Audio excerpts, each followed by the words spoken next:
Hello students, our today topic is unit cell. अब unit cell क्या होता है, सबसे पहले हम यूनिट सेल के बारे में जान सकते हैं। तो ये क्या होगा, द स्मॉलेस्ट रिपीटेबल। ये क्या होगी, रिपीटेबल होगी, बार बार आपको इसी को रिपीट करते जाना है। तो the smallest repeatable unit of lattice, ये चीज़ आपको याद रखना है। सबसे इंपॉर्टेंट थिंग कि यूनिट सेल क्या होता है, तो हम बोल सकते हैं यहाँ पर the smallest repeatable unit of lattice. जो एक लेटिस बन रहा है हमारे पास, उस लेटिस को फॉर्म करने में सबसे पहला इंपॉर्टेंस है या सबसे पहला जो कंट्रीब्यूशन होगा वो किसका होगा, यूनिट सेल का होगा। आप यूनिट सेल को बार बार रिपीट करते जाएंगे तो आपके पास क्या बन जाएगा, एक लेटिस बन जाएगा। अब हमारे पास जो यूनिट सेल होंगे वो कितने टाइप के होंगे, तो हम यहाँ पर यूनिट सेल को दो पार्ट्स में डिवाइड करते हैं। Unit cell are divided two types. पहला होता है हमारे पास सिंपल यूनिट सेल, क्या होगा, सिंपल यूनिट सेल। और दूसरा जो होगा हमारे पास वो होगा हमारे पास सेंटर्ड यूनिट सेल, क्या होगा, सेंटर्ड यूनिट सेल। अब सेंटर्ड यूनिट सेल को भी हम क्या करेंगे, तीन पार्ट्स में डिवाइड करेंगे। तो centred unit cell are divided three types. पहला होगा हमारे पास फेस सेंटर्ड यूनिट सेल। दूसरा होगा बॉडी सेंटर्ड, और तीसरा होगा हमारे पास एंड सेंटर, क्या होगा, एंड सेंटर्ड यूनिट सेल। तो इस तरीके से आप यूनिट सेल को तीन पार्ट्स में डिवाइड कर देते हैं, ठीक है। तो आपको क्लियर दिख पा रहा होगा यहाँ पर। अब हमारे पास जो होगा यूनिट सेल, वो सिंपल यूनिट सेल क्या होगा, सबसे पहले हम इसको देखेंगे। सिंपल यूनिट सेल को आप क्या बोलते हो, प्रिमिटिव यूनिट सेल भी बोलते हो, प्रिमिटिव यूनिट सेल। अब ये प्रिमिटिव यूनिट सेल या सिंपल यूनिट सेल एक ही चीज़ होता है, ठीक है। आपको क्लियर दिख पा रहा होगा यहाँ पर, ठीक है। चलो, अब आपके पास जो पहला है वो क्या है, सिंपल यूनिट सेल। अब हम सिंपल यूनिट सेल को देखते हैं सबसे पहले। तो सिंपल यूनिट सेल क्या होगा, सिंपल यूनिट सेल में कहाँ पर होंगे atoms, atom only on corners. कहाँ पर होंगे, कॉर्नर्स पर एटम होंगे। अब यहाँ पर मैं एक सिंपल यूनिट सेल को बनाऊंगा, तो देखो ये हमारे पास एक सिंपल यूनिट सेल है ना। एक क्यूब बनाना आपको और इस तरीके से ड्रॉ करना है। तो ये हमारे पास क्या है, एक सिंपल यूनिट सेल है। इसमें एटम्स कहाँ पर है, ओनली ऑन कॉर्नर पर। सभी एटम्स क्या है, एक दूसरे को टच कर रहे हैं। मैं एटम का सेंटर पॉइंट बना रहा हूँ, है ना। मैं यहाँ पर इसको यदि क्लियर बनाने की, देखो ये अपर फेस ले रहा हूँ मैं यहाँ से। तो ये जो फेस है यहाँ पर, ये एटम्स है। इस तरीके से एटम क्या कर रहा है, हर एक एटम एक दूसरे को क्या कर रहा है, टच कर रहा है ना, सभी एटम्स। तो हमने यहाँ पर क्या करें, सिर्फ एटम के सेंटर पॉइंट बनाए। आपको इस तरीके से मान के चलना है कि यहाँ पर ये एटम से टच कर दे। टोटल यहाँ पर देखो कॉर्नर कितना, 1 2 3 4 5 6 7 8। तो एटम्स कहाँ पर है, यहाँ पर कॉर्नर पर। और कॉर्नर पर एटम है तो कितने कॉर्नर है हमारे पास, 8 कॉर्नर है। और हर एक का कॉन्ट्रीब्यूशन कितना, 1/8 है। आपको ऐसा मानकर चलना है कि इस यूनिट सेल के ऊपर भी यूनिट सेल है, इसके पास में भी यूनिट सेल, उसके मैं यहाँ पर एक डायग्राम के थ्रू आपको एक्सप्लेन कर दूँ। तो ये हमारे पास एक डायग्राम बना, देखो हमने यहाँ पर रखा एटम, है ना। ये एक यूनिट सेल है, ये सेकंड, ये थर्ड, ये फोर्थ, ये फिफ्थ, ये सिक्स्थ, ये सेवन्थ और ये एट्थ। हमारे पास ऐसे यूनिट सेल है। अब ये वाला यूनिट सेल में फर्स्ट की बात कर रहा हूँ, मैंने एटम को इस कॉर्नर पे रखा है, देखो। तो ये कितने में शेयर हो रहा है, ये शेयर हो रहा है, इसमें भी शेयर हो रहा है, इसके पास वाले में भी, इसके पास वाले में भी, इसके पास वाले में भी, ऊपर वाले 4 में भी शेयर हो रहा है। मतलब टोटल इसका जो एक बॉल का कितना शेयर हो रहा है, 1/8 पार्ट। बात समझ में आ रही है हमको। तो इस तरीके से हमको मानकर चलना है, ठीक है। तो यहाँ पर 8 इंटू क्या होगा, 1/8, क्योंकि हमारे पास टोटल कितनी बॉल्स है, टोटल 8 कॉर्नर्स है। क्योंकि इसके इधर भी क्यूब है, इसके उस साइड भी क्यूब है, इसके ऊपर भी क्यूब है, इसके नीचे भी क्यूब है, सभी तरफ आपको क्यूब मानकर चलना है, ठीक है। तो कितना होगा, 8 इंटू 1/8, टोटल कितना आ रहा, 1।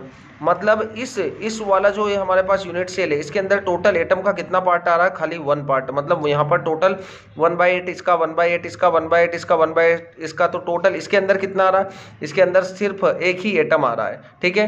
तो ये होगा हमारे पास सिंपल यूनिट सेल। अब हमारे पास दूसरा क्या है, अब हमारे पास दूसरा है सेंटर्ड यूनिट सेल। आपने यहाँ पर देखा, ये सेंटर्ड यूनिट सेल का पहला टाइप है फेस सेंटर्ड। तो मैं यहाँ पर बात कर रहा हूँ फेस सेंटर्ड यूनिट सेल की। फेस सेंटर्ड में क्या होगा, देखो एटम्स कॉर्नर पर भी होंगे और फेस पर भी होंगे। तो मैं यहाँ पर इसका डायग्राम बनाऊं तो इस तरीके से आप देखें, ठीक है। ये हमारे पास है एक नॉर्मल यूनिट सेल है, इसमें एटम्स कहाँ पर है, कॉर्नर पर है। और कॉर्नर के बाद कहाँ पर है, फेस पर भी है। तो कॉर्नर पर कितने टोटल, कॉर्नर पर है हमारे पास 8, और हर एक का कॉन्ट्रीब्यूशन 1/8, तो टोटल आ रहा 1, ठीक है। और यहाँ पर कहाँ है, फेस पर भी, ये अपर फेस, ये लोअर फेस, ये साइड फेस, ये पीछे वाला फेस और ये आगे वाला फेस। टोटल कितने फेस है? 6 फेसेस है। तो फेस कितने हुए यहाँ पर? फेस हुए 6। अब फेस का कितना कंट्रीब्यूशन होगा? तो देखो यहाँ पर ये जो बॉल रखी हमने, एटम रखा, ये ऊपर वाले यूनिट सेल में जाएगा। यहाँ पर मैं आपको बता दूं तो देखो ये रहा, यहाँ पर किस में जाएगा? यहाँ पर रखेंगे हम तो एक तो ऊपर वाले में जा रहा है और एक इसमें जा रहा है, पहले वाले में। देखो पहले वाले में जा रहा है और 6 वाले में जा रहा है। तो इसका कितना पार्ट आ रहा है? एक बॉल के एक यूनिट सेल में आधा पार्ट आ रहा है। तो यहाँ पर टोटल कितनी फेसेस है? टोटल 6 फेसेस है। और 6 का हर एक का कॉन्ट्रीब्यूशन कितना? 1/2। टोटल कितने एटम हो गए? 3। तो 3 एटम ये और 1 एटम ये, टोटल एटम कितने हो गए यहाँ पर? 4 एटम। मतलब फेस सेंटर्ड में टोटल कितने एटम्स है? 4 एटम्स है ना। एक तो हमारा कॉर्नर के ऊपर है और 3 जो हमारे वो फेस के ऊपर है।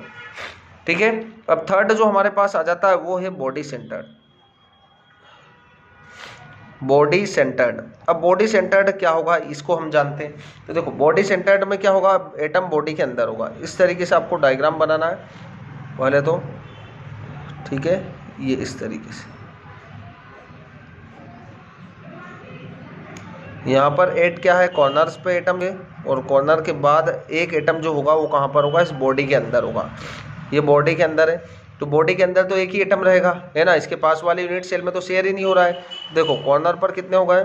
कॉर्नर टोटल हो गए 8 इंटू क्या होगा? 1/8। टोटल तो आ रहा 1 और एक होगा बॉडी के अंदर, तो बॉडी के अंदर तो टोटल एक ही एटम आ रहा है। तो कितने होगा टोटल? 2 एटम्स, है ना। यहाँ तक आपको क्लियर दिख पा रहा होगा, बात समझ में आ रहा है। एंड सेंटर्ड की हम बात कर लेते हैं अब, है ना। तो हम एंड सेंटर्ड की बात करते हैं। नेक्स्ट हमारे पास फोर्थ है एंड सेंटर्ड। एंड सेंटर्ड में कितने होंगे? देखो ये हमारे पास है एंड सेंटर्ड, ठीक है। ये रहा हमारे पास एंड सेंटर्ड। यहाँ पर एटम्स कहाँ पर है? कॉर्नर्स पर होंगे और कॉर्नर के बाद कहाँ पर होंगे? 2 अपोजिट एंड पर, एक यहाँ पर है और एक इसके नीचे है ना। बाकी फेसेस पर एटम्स, 4 फेस पर एटम्स नहीं है, सिर्फ 2 अपोजिट फेस पर होंगे। एक ऊपर है तो एक यहाँ पर है। यदि एटम यहाँ पर होता तो यहाँ पर होता, यहाँ पर नहीं होता, ठीक है। तो आपको 2 अपोजिट फेसेस के ऊपर क्या रखना है? एटम्स को रखना है। तो देखो कॉर्नर पर कितने हो गए? कॉर्नर पर टोटल हो गए 8। हर एक का कॉन्ट्रीब्यूशन कितना? 1/8। टोटल एटम आएगा 1। और यहाँ पर जो एंड की बात करें हम तो एंड पर कितना है? 1 और 2। टोटल कितने हैं? 2। और आपको पता है फेस के ऊपर एटम है उसका कंट्रीब्यूशन कितना है? 1/2। कितना आएगा टोटल? टोटल जो हमारे पास आ जाएगा यहाँ पर 1। टोटल कितना आ गया? यहाँ पर 2 आ गया।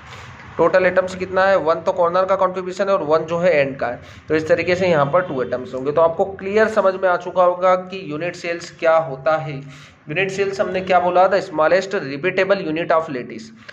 इसको बार बार रिपीट करते जाएंगे स्मॉल यूनिट को तो आपके पास लेटिस बन जाएगा। जैसे आपके पास आपने यहाँ पर देखा होगा ब्रिक, ब्रिक जो होता है, ब्रिक क्या? ब्रिक को आप कंसीडर करें क्या? Unit cell. और ब्रिक को बार बार रिपीट करते जाओगे तो आपके पास क्या बन जाएगी? वाल। क्या बन जाएगी? वाल। तो वाल को आप लेटिस से कंपेयर कर सकते हो और ब्रिक को आप कंपेयर कर सकते हो यूनिट सेल से। तो हमने यहाँ पर यूनिट सेल को क्या बोला था? Smallest repeatable unit of lattice. तो बार बार आप इस रिपीटेबल यूनिट को बार बार रिपीट करते जा रहे हैं ब्रिक्स को, तो बार बार तो आपके पास वाल फॉर्म होती है। फिर हमने यहाँ पर देखा यूनिट सेल आर 3 टाइप्स, है ना। यूनिट सेल कितने टाइप्स के? मेनली तो 2 टाइप्स के, पहला है सिंपल और दूसरा है सेंटर्ड। सेंटर्ड को फर्दर हमने डिवाइड किया 3 टाइप्स में, फेस सेंटर्ड, बॉडी सेंटर्ड और एंड सेंटर्ड। फिर सिंपल के अंदर किस तरीके से एटम्स मिलते हैं आपने देखा, टोटल कंट्रीब्यूशन 1 होता है। फेस सेंटर्ड में टोटल एटम्स 4 होते हैं, ठीक है। बॉडी सेंटर्ड में टोटल एटम्स 2 होते हैं और लास्ट हमने एंड सेंटर देखा उसमें भी 2 एटम्स होते हैं। तो आपको अच्छी तरीके से क्लियर हो चुका होगा। Thank you.